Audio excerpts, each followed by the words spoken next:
اللهم صل على محمد وآل محمد. اعوذ باللہ من الشیطان الرجیم. بسم اللہ الرحمن الرحیم. وصلی اللہ علی محمد واہل بیتہ الطیبین الطاہرین المعصومین. اللہم صل علی محمد وآل محمد. ہماری بات چل رہی تھی کہ شوہر کے اوپر زوجہ کے کون کون سے حقوق ہیں.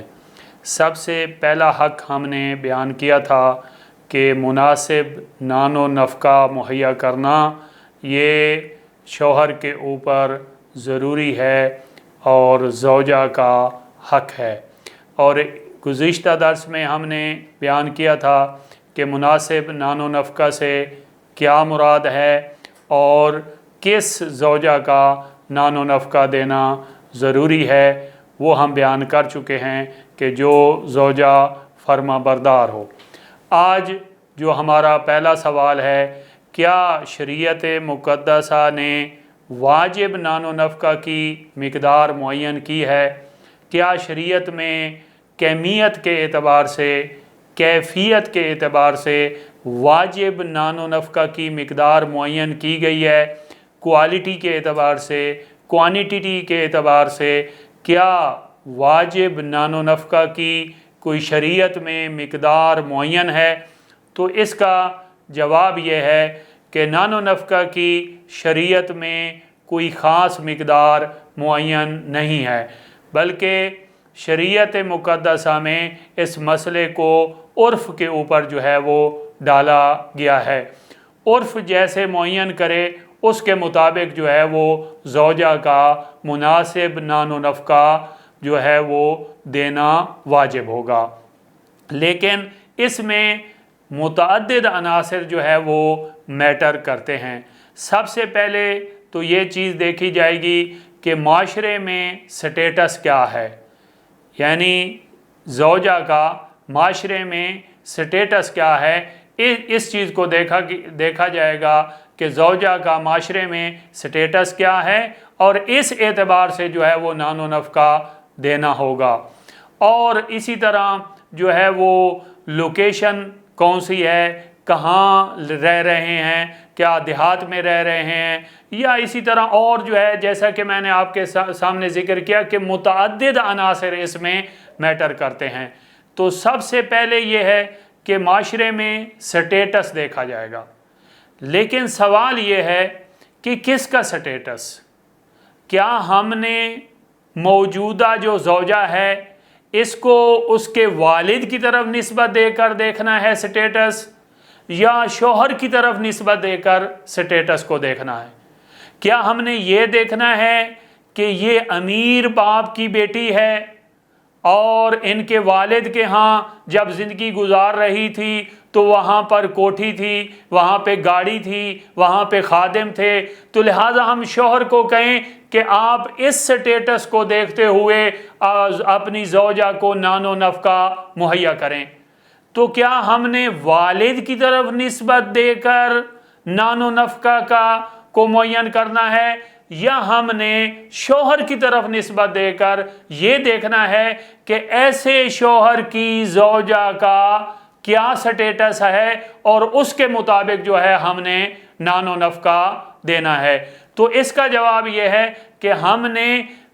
والد کی طرف نسبت دے کر ہم نے یہ نہیں دیکھنا کہ یہ ایک امیر باپ کی بیٹی ہے لہٰذا اس کے مطابق جو ہے وہ شوہر نان و نفقہ دے. یہ چیز ہم نے نہیں دیکھنی، بلکہ ہم نے یہ دیکھنا ہے کہ ایسے شوہر کی زوجہ کا معاشرے میں کیا سٹیٹس ہے، اس کے مطابق جو ہے وہ ہم نے نان و نفقہ مہیا کرنا ہے. اور شوہر کا جو سٹیٹس ہے وہ والد کے سٹیٹس سے اچھا بھی ہو سکتا ہے اور والد کے سٹیٹس سے جو ہے وہ کم تر بھی ہو سکتا ہے.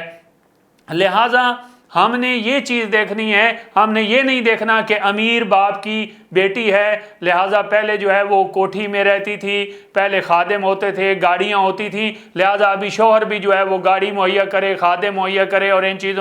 سب چیزوں کو مہیا کرے، بلکہ اس معاشرے میں شوہر کا کیا سٹیٹس ہے اس کے مطابق جو ہے وہ نان و نفقہ دینا ہوگا۔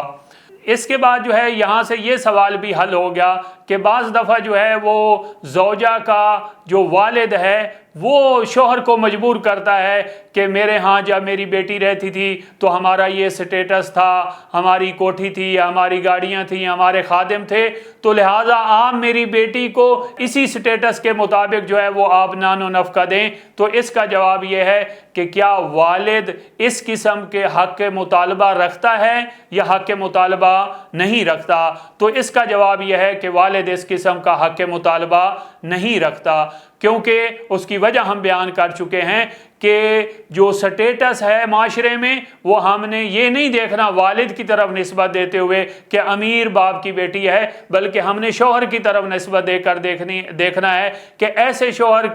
شوہر کی زوجہ کا معاشرے میں کیا سٹیٹس ہے، اس کے مطابق جو ہے وہ فیصلہ کیا جائے گا۔ لہٰذا والد کو اس قسم کے مطالبے کا حق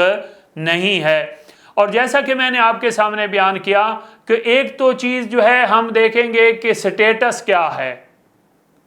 اور وہ بھی ہم شوہر کی طرف نسبت دے کر دیکھیں گے۔ اس کے بعد جو ہے یہ بھی چیز دیکھنی ہوگی کہ کس لوکیشن پہ زندگی گزار رہے ہیں، یہ بھی میٹر کرے گا کہ اگر جو ہے وہ صحرا کی زندگی ہے تو وہاں پر ممکن ہے ہم کہیں کہ خیمہ ہی کافی ہے رہائش کے لیے، اور اگر جو ہے وہ دیہات کی زندگی ہے تو وہاں پر ہم کہیں کہ ایک کمرہ کہ جہاں پر پرائیویسی ہے وہی کافی ہے، اور اگر فرض کریں شہر کی زندگی ہے تو وہاں پہ فلیٹ ہی کافی ہے۔ تو یہ بھی میٹر کرے گا کہ کس لوکیشن پہ رہ رہے ہیں۔ اگر صحرا کی زندگی ہے تو اس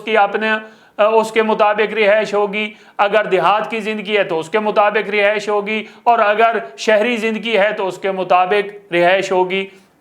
اسی طرح جو ہے وہ اور بھی چیزیں میٹر کریں گی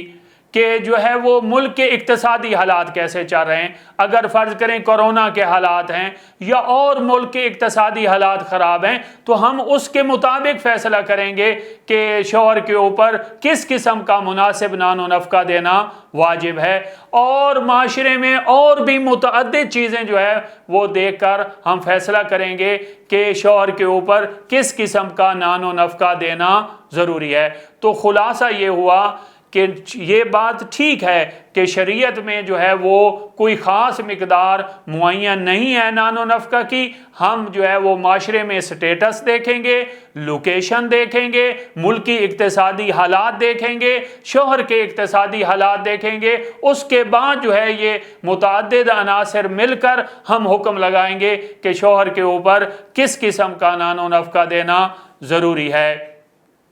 اس کے بعد جو سوال ہے وہ یہ ہے کہ کیا نان و نفقہ کے لیے زوجہ کا مستحق ہونا ضروری ہے؟ یعنی وہ زوجہ نان و نفقہ کی مستحق ہوگی کہ جو حاجت مند ہو، فقیر ہو، وہ زوجہ نان و نفقہ کی مستحق ہے، اور اگر زوجہ مالدار ہے، خود بزنس مین ہے، خود جو ہے وہ اس کی سیلری آ رہی ہے، تو پھر شوہر کے اوپر نان و نفقہ دینا ضروری نہیں ہے۔ تو اس کا جواب یہ ہے کہ اگرچہ خاتون خود جو ہے وہ حاجت مند نہ بھی ہو، فقیر نہ بھی ہو، بلکہ مالدار ہو، بلکہ بزنس مین ہو، بلکہ ان کا کافی مال ہو اور ان کی خود سیلری بھی آتی ہو، اس کے باوجود جو ہے وہ خاتون جو ہے وہ نان و نفقہ کی مستحق ہے، اور شوہر کے اوپر جو ہے وہ نفقہ ادا کرنا ضروری ہوگا۔ اور اسی طرح ایک اور سوال یہاں پہ پیدا ہوتا ہے کہ اگر شوہر کے فقیر ہونے یعنی اقتصادی حالات خراب ہونے کی وجہ سے اگر شوہر پورا نفقہ یا اس کا کچھ حصہ ادا نہ کر سکے تو اس صورت میں کیا حکم ہے؟ تو اس کا جواب یہ ہے کہ اگر شوہر پورا نفقہ یا اس کا کچھ حصہ ادا نہ کر سکے تو یہ شوہر کے ذمے واجب الادا رہے گا، اور شوہر کے لیے جب بھی ممکن ہوا اور شوہر کے اقتصادی حالات بہتر ہوئے تو شوہر کے لیے ضروری ہے کہ وہ واجب الادا نفقہ ادا کرے۔ اور دوسرا آپشن یہ بھی ہے زوجہ کے لیے کہ وہ اپنے نان و نفقہ کے حق سے دستبردار ہو جائے۔ یہاں پر جو ہے وہ دو چیزوں کے درمیان، دو اصطلاحوں کے درمیان فرق کرنے کی ضرورت ہے۔ ایک اصطلاح ہمارے ہاں یوز ہوتی ہے فقہ میں حکم، اور ایک اصطلاح استعمال ہوتی ہے، ایک اصطلاح یوز ہوتی ہے جسے ہم حق کہتے ہیں۔ دیکھیں، حق اور حکم میں فرق ہے۔ حکم جو ہے حکم الہی ہوتا ہے اور وہ قابل اسقاط نہیں ہوتا۔ فار ایگزامپل، غیبت حرام ہے۔ یہ جو غیبت حرام ہے یہ حکم الہی ہے، یہ ہمارے ہاتھ میں نہیں ہے، ہم اس سے ساکت نہیں کر سکتے۔ غیبت حرام ہے، یہ حکم الہی ہے۔ بے شک جس شخص کی غیبت کی جا رہی ہے، شخص المغتاب راضی ہی کیوں نہ ہو، وہ یہ کہے کہ بے شک آپ میرے گلے کرتے رہا کریں، آپ میری غیبت کرتے رہیں، میں راضی ہوں، اس کے باوجود غیبت کرنا حرام ہے۔ کیوں؟ کیونکہ یہ حرام حکم الہی ہے، اور حکم الہی بندوں کے ہاتھ میں نہیں ہے کہ وہ اس سے دستبردار ہوں۔ بے شک شخص المغتاب جس کی غیبت کی جا رہی ہے وہ راضی ہی کیوں نہ ہو، تب بھی اس کی غیبت کرنا حرام ہے، کیونکہ یہ حکم الہی ہے۔ لیکن نان و نفقہ جو زوجہ کے لیے ہے یہ حق ہے، اور ایسا حق ہے کہ جیسے دستبردار ہوا جا سکتا ہے۔ تو اس صورت میں جو ہے وہ حق سے دستبردار ہو سکتے ہیں، یعنی نان و نفقہ حق ہے اور حق سے جو ہے وہ دستبردار ہوا جا سکتا ہے۔ یہ حکم نہیں ہے، یہ حکم الہی نہیں ہے، یہ حق ہے زوجہ کا، اور جب حق ہے زوجہ کا تو زوجہ اس حق سے دستبردار ہو سکتی ہے اور کہہ سکتی ہے شوہر کو کہ میرا حق ہے کہ میں آپ سے نان و نفقہ لوں، لیکن میں اپنے اس حق سے دستبردار ہوتی ہوں۔ اور یہ جو اس حق سے دستبردار ہونا ہے، یہاں پر بھی یہ دو قسم کا ہو سکتا ہے۔ اپنے نان و نفقہ کے حق سے دستبردار ہونا مشروط طور پر بھی ہو سکتا ہے اور غیر مشروط طور پر بھی ہو سکتا ہے۔ یعنی خاتون شرط لگا سکتی ہے کہ میں نان و نفقے کی مستحق ہوں اور میں اس حق سے دستبردار ہوتی ہوں، بشرط یہ کہ آپ مجھے جو ہے وہ باہر جانے کی اجازت دیا کریں، یا جو ہے بغیر شرط کے بھی جو ہے وہ خاتون اس حق سے دستبردار ہو سکتی ہے۔ تو یہاں پر خلاصہ یہ ہوا کہ اگر زوج جو ہے وہ اقتصادی حالات خراب ہونے کی وجہ سے اپنی زوجہ کا نان و نفقہ ادا نہیں کر سکتا تو اس کے ذمہ واجب الادا رہے گا، اور جب اس کے اقتصادی حالات ٹھیک ہوئے اس کے لیے ضروری ہے کہ وہ واجب الادا نفقہ ادا کرے۔ اور دوسرا آپشن یہ بھی ہے کہ زوجہ اس حق سے دستبردار ہو جائے، کیونکہ یہ حق ہے، حکم نہیں ہے۔ اس کے بعد جو ہے سوال یہ ہے کہ وہ زوجہ جو نان و نفقہ کی مستحق بھی ہے اور شوہر سے مطالبہ بھی کرتی ہے کہ آپ مجھے نان و نفقہ دیں، لیکن شوہر جو ہے وہ اسے نان و نفقہ نہیں دیتا، در حالانکہ شوہر دے بھی سکتا ہے، تو اس صورت میں زوجہ کا کیا فریضہ ہے؟ تو اس کا جواب یہ ہے کہ زوجہ کے پاس جو ہے وہ